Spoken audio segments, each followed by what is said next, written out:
सुप्रभात विद्यार्थियों। हिंदी विषय की कक्षा में आज हम लोग पुनः पाठ 5 सोना नामक पाठ का अध्ययन करने के लिए उपस्थित हैं। आज के अध्ययन क्रम में हम इस पाठ के अभ्यास कार्य को करेंगे।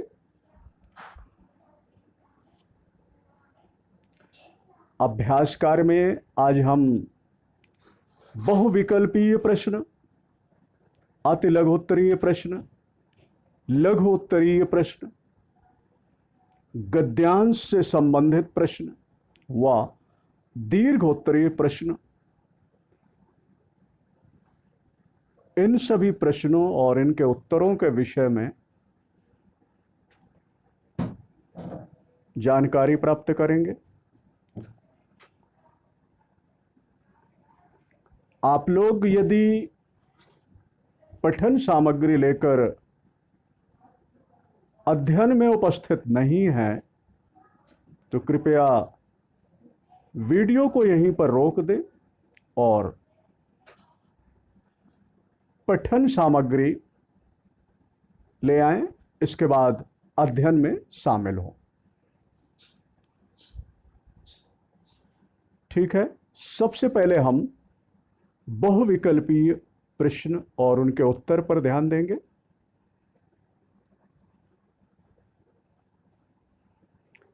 बहुविकल्पीय प्रश्नों में पहला प्रश्न है, लेखिका को हिरण शावक किसने भेजा था? लेखिका को हिरण शावक किसने भेजा था? यहां पर विकल्प में दिया हुआ है डॉक्टर मिश्रा ने, डॉक्टर वसु की पौत्री सुष्मिता ने, लेखिका के मित्र ने, डॉक्टर योगेश ने। आपको पाठांक स्मरण करके सही उत्तर को पहचानना है और सही उत्तर के सामने सही का निशान लगाना है।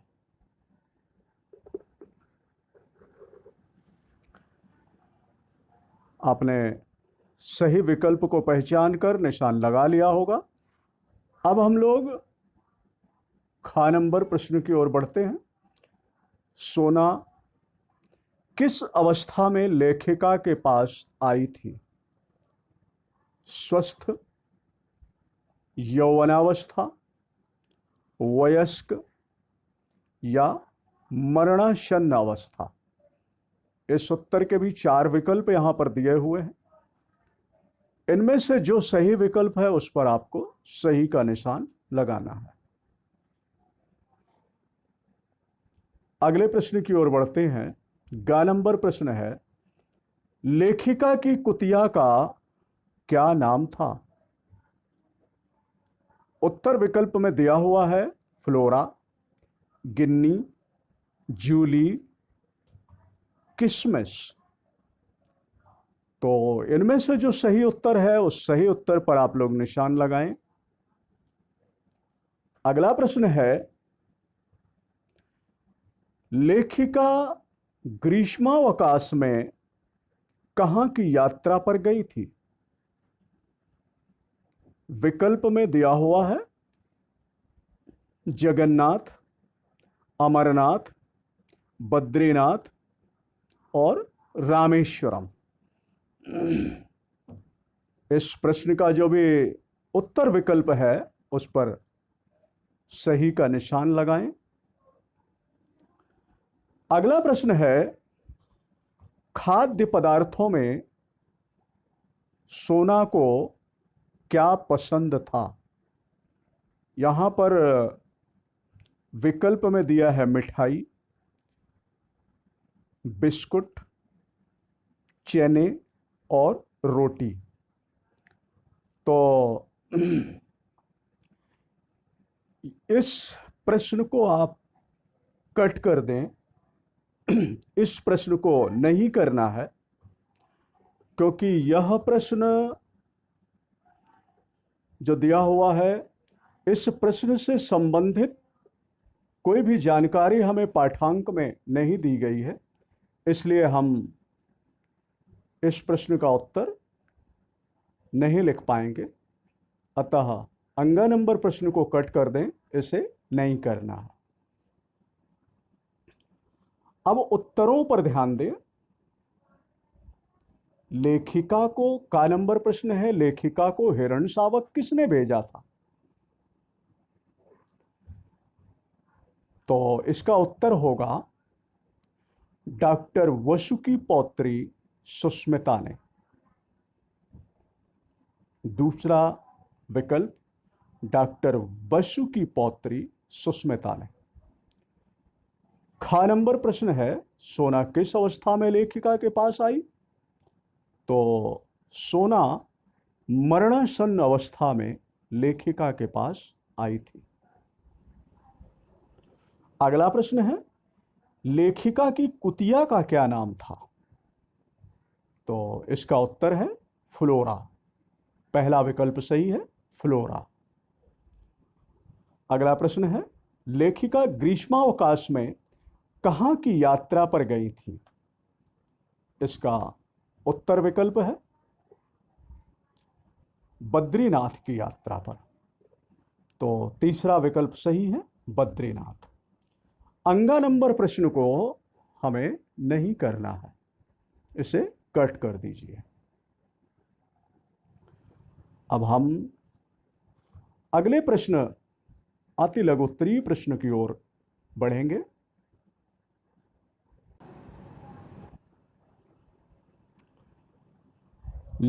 अति लघुत्तरीय प्रश्नों में पहला प्रश्न दिया हुआ है, लेखिका ने कई वर्ष पूर्व क्या निश्चय किया था?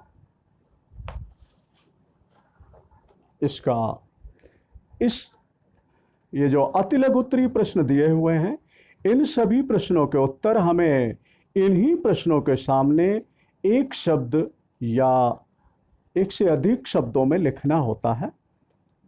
तो यहां पर निर्देश में दिया गया है, प्रश्नों के उत्तर संक्षेप में दीजिए। यानी आज हमें इन प्रश्नों के उत्तर एक शब्द में लिखने का निर्देश नहीं दिया गया है, परंतु आप इन प्रश्नों के उत्तरों को एक शब्द में या एक से अधिक शब्द में इन्हीं प्रश्नों के सामने उत्तर लिख सकते हैं। तो यहीं पर लिखें, लेखिका ने कई वर्ष पूर्व क्या निश्चय किया था? बताइए क्या निश्चय किया था, स्मरण कीजिए। लेखिका ने कई वर्ष पूर्व हिरण को न पालने का निश्चय किया था। तो उत्तर में आप लिख सकते हैं हिरण को न पालने का। खा नंबर प्रश्न है, सोना के अन्य नाम क्या पड़ गए? सोना के अन्य नाम क्या पड़ गए? स्मरण करें। और अन्य क्या नाम थे उसके, इसे मन में सोचें, मिलान करें। सोना के अन्य नाम सुवर्णा और स्वर्णलेखा पड़ गए थे। तो यहीं सामने लिख दीजिए सुवर्णा और स्वर्णलेखा। ठीक है। अगला प्रश्न है, हिरण और कुत्ते को यदि आप पालते हैं तो दोनों की आदतों के संबंध में विशेष अंतर क्या होगा? पाठ के आधार पर बताइए। यहां पर प्रश्न सीधे सीधे आपसे किया जा रहा है, तो इस प्रश्न का उत्तर थोड़ा सा संक्षिप्त ही रहेगा, परंतु एक शब्द में तो नहीं लिख सकते हैं, इसलिए इसे नोटबुक में लिखें तो अच्छा रहेगा। और ये प्रश्न है, आपसे सीधे पूछा जा रहा है कि बताइए, यदि आप हिरन और कुत्ते को पालतू बनाते हैं, अपने घर में पाल लेते हैं, तो दोनों की आदतों के संबंध में विशेष अंतर क्या होगा, पाठ के आधार पर हमें बताना है। तो यदि हम हिरन और कुत्ते को घर में पालते हैं तो उनकी आदतों के संबंध में अंतर यह होगा कि कुत्ता जो होगा वो सेवक और स्वामी के अंतर को जानता होगा, सेवक और स्वामी के अंतर को पहचानेगा। वह स्नेह और क्रोध की मुद्रा को भी समझेगा। परंतु हिरन न तो सेवक और स्वामी के अंतर को जानेगा, न तो इस स्नेह तो समझेगा, परंतु क्रोध की मुद्रा को नहीं जानेगा। तो हिरन केवल स्नेह को समझता है, जबकि कुत्ता स्वामी और सेवक के अंतर को जानता है और स्नेह एवं क्रोध की मुद्रा को पहचानता है। तो हिरन और कुत्ता यदि हम पालेंगे तो हमें पाठ के अनुसार यह विशेष अंतर दोनों में दिखाई देगा। इस प्रश्न का उत्तर आप लोग हिंदी नोटबुक 1 में लिखेंगे। अगला प्रश्न है, लेखिका यात्रा के दौरान कौन से जीव को साथ ले गई थी? लेखिका यात्रा के दौरान कौन से जीव को साथ ले गई थी? तो यहां पर जीव को बताना है। तो लेखिका यात्रा के दौरान अपनी फ्लोरा नामक कुतिया को अपने साथ ले गई थी। इस प्रश्न का उत्तर आप एक शब्द में लिख सकते हैं, फ्लोरा नामक कुतिया को। ठीक है, अब हम लोग लघु उत्तरीय प्रश्नों की ओर बढ़ेंगे। लघु उत्तरीय प्रश्न है, पहला प्रश्न, सोना को छोटे बच्चे क्यों प्रिय थे? लघु उत्तरीय प्रश्नों के उत्तर आपको हिंदी नोटबुक में पूरे वाक्य के साथ लिखना है। तो यहां पर पूछा गया है कि सोना को छोटे बच्चे क्यों प्रिय थे।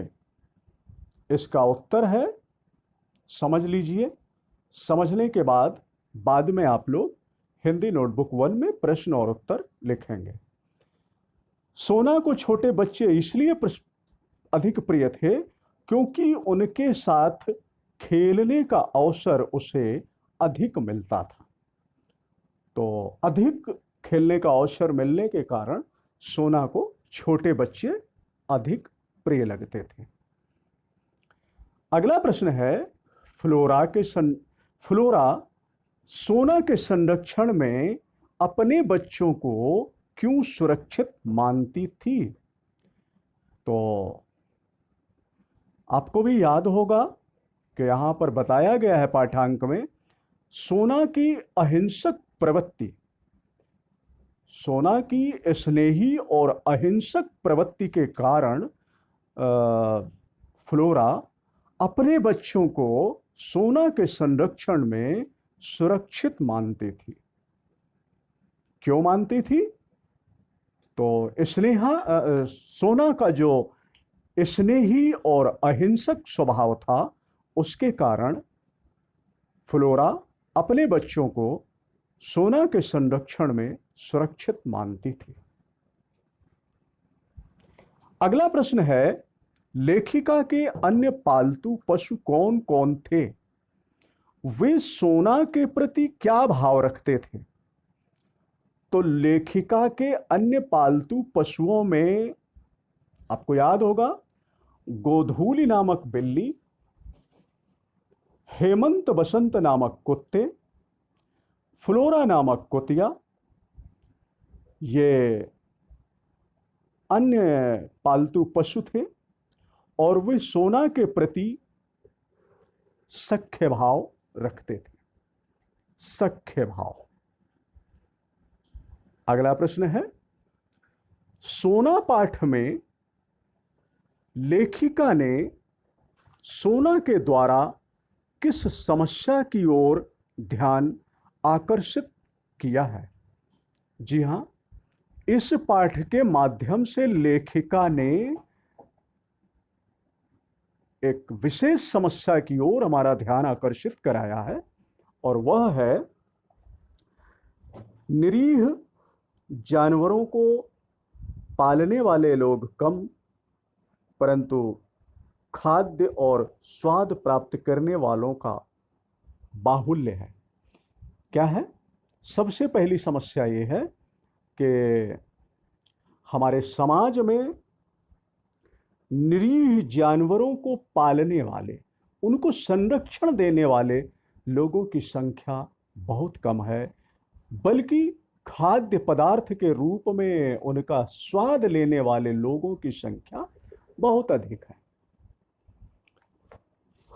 अगला है, जीव मात्र के प्रति सहानुभूति और करुणा रखने वाले लोग बहुत कम हैं। उन्होंने इस पाठ के माध्यम से हमें यह भी बताया है कि किसी भी जीव के प्रति सहानुभूति या करुणा रखने वाले लोगों की संख्या कम है। उन्होंने एक बात और हमें बताने का प्रयास किया है कि अहिंसा भाव और पशुओं के प्रति प्रेम का अभाव मनुष्यों में पाया जाता है। तो इस प्रकार की समस्याओं की ओर भी उन्होंने पाठ के माध्यम से हम लोगों का ध्यान आकर्षित कराया है। ठीक है, अब यहाँ हमें गद्यांश दिया गया है अगले क्रम में, तो उस गद्यांश को पढ़ना है, समझना है, और उससे संबंधित जो प्रश्न पूछे गए हैं उन प्रश्नों के उत्तर हमें हिंदी नोटबुक 1 में लिखना है। गद्यांश दिया गया है, ज्ञात हुआ कि छात्रावास के सन्नाटे में, और ये गद्यांश के प्रारंभ की पंक्ति है। करुण कथा का अंत हो गया। यह उस गद्यांश की अंतिम पंक्ति है जिसे हमें पाठांक से पढ़ करके, और यहाँ पर जो कासे घातक प्रश्न पूछे गए हैं, इन प्रश्न और इनके उत्तर को हिंदी नोटबुक 1 में लिखना है। आइए गद्यांश को पढ़ते हैं। गद्यांश है, ज्ञात हुआ कि छात्रावास के सन्नाटे में और फ्लोरा तथा मेरे अभाव में सोना इतना अस्थिर हो गई कि इधर उधर कुछ खोजती सी प्रायः कंपाउंड के बाहर निकल जाती थी। इतनी बड़ी हिरणी को पालने वाले कम थे, परंतु खाद्य और स्वाद प्राप्त करने वालों का बाहुल्य था। इसलिए माली ने उसे मैदान में एक लंबी रस्सी से बांधना आरंभ कर दिया था। एक दिन अस्थिरता में बंधन की सीमा भूलकर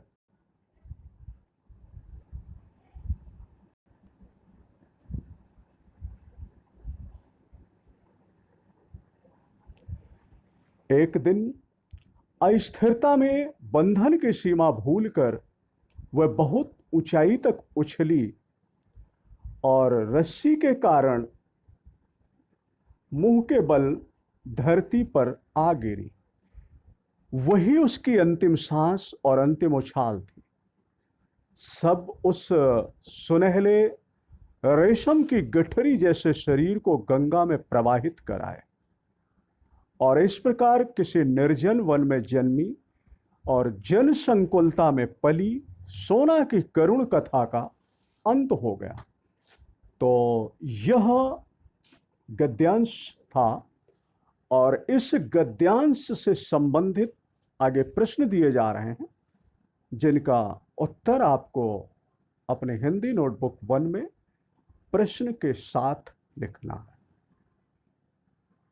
पहला प्रश्न है, माली ने सोना को मैदान में बांधना क्यों शुरू कर दिया था? माली ने सोना को मैदान में बांधना क्यों शुरू कर दिया था? तो याद होगा आप लोगों को कि लेखिका महादेवी वर्मा जी और फ्लोरा के ना होने पर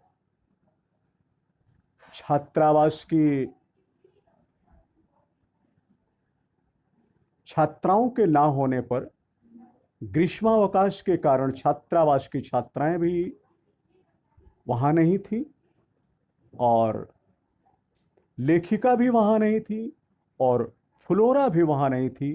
तो इन सब के अभाव में सोना अधिक बेचैन हो जाती थी और कुछ ढूंढते हुए वह कंपाउंड के बाहर निकल जाती थी।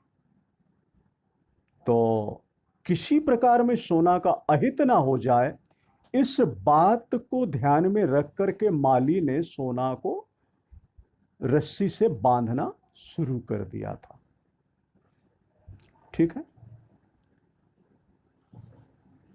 गद्यांश को पुनः पढ़ें, पढ़ करके इस प्रश्न का उत्तर अपने शब्दों में, प्रश्न और उत्तर दोनों हिंदी नोटबुक 1 में लिखेंगे। अगला प्रश्न है, सोना की मृत्यु कैसे हुई? सोना की मृत्यु कैसे हुई? एक दिन अस्थिरता में सोना रस्सी की लंबाई भूलकर उसने अपने एक उछाल भरी और उस उछाल के कारण वह मुंह के बल आकर जमीन में गिरी और उसकी मृत्यु हो गई। यानी यही उसकी अंतिम उछाल और यही उसकी अंतिम सांस थी। गद्यांश को पढ़कर समझकर अपने शब्दों में इस प्रश्नों का उत्तर आप लोग लिखें। अगला प्रश्न है, लेखिका को सोना की मृत्यु की जानकारी कब मिली? लेखिका को सोना की मृत्यु की जानकारी कब मिली?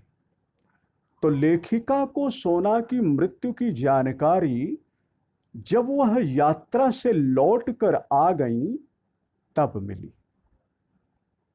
ठीक है, अगला प्रश्न है, भाववाचक संज्ञा शब्दों में, भाववाचक संज्ञा में बदलिए। प्रश्न में निर्देश दिया गया है कि नीचे कुछ शब्द दिए हैं, इन शब्दों को भाववाचक संज्ञा में बदलना है।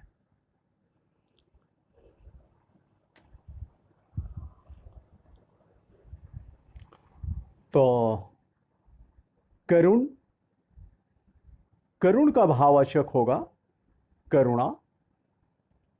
ऊंचा, ऊंचा का भाववाचक होगा ऊंचाई। लंबी, लंबी का भाववाचक शब्द होगा लंबाई। निर्जन, निर्जन का भाववाचक शब्द होगा निर्जनता।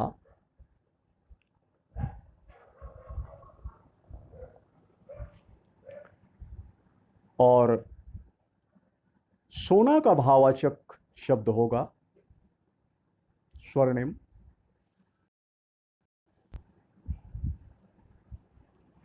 ठीक है, इस प्रकार हम अब अगले क्रम की ओर आगे बढ़ते हैं। दीर्घ उत्तरीय प्रश्न। दीर्घ उत्तरीय प्रश्नों में यहां पर 3 प्रश्न दिए गए हैं। पहला प्रश्न है, कोई भी सोना की मृत्यु की सूचना लेखिका को क्यों नहीं देना चाहता था? दीर्घ उत्तरीय प्रश्नों के उत्तर आप लोगों को हिंदी नोटबुक 1 में विस्तृत रूप में लिखना है। तो पाठ्यांक को आपने भी पढ़ा है, समझा है, और मैं यहां पर आपको मॉडल उत्तर के रूप में कुछ संकेत भी दे रहा हूं।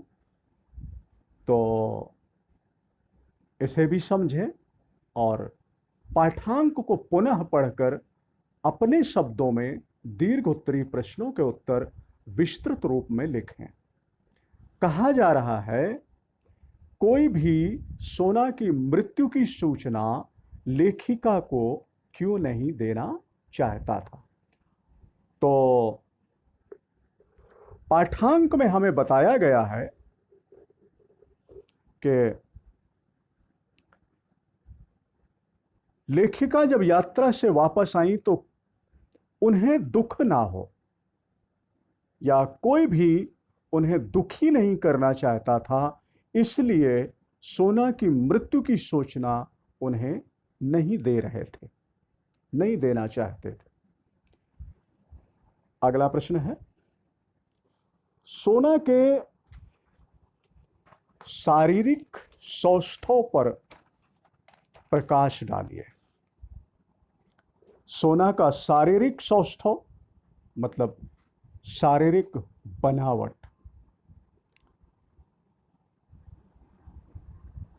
पाठांक पृष्ठ संख्या 40 में बताया गया है, वर्ष भर बीत जाने पर सोना हिरण शावक से हिरणी में परिवर्तित हो गई। तो जब यहां पर बताया गया कि सोना हिरण शावक से हिरणी में परिवर्तित हो गई, तो हमें यह भी बताया गया कि उसके शरीर में किस प्रकार से बदलाव आए।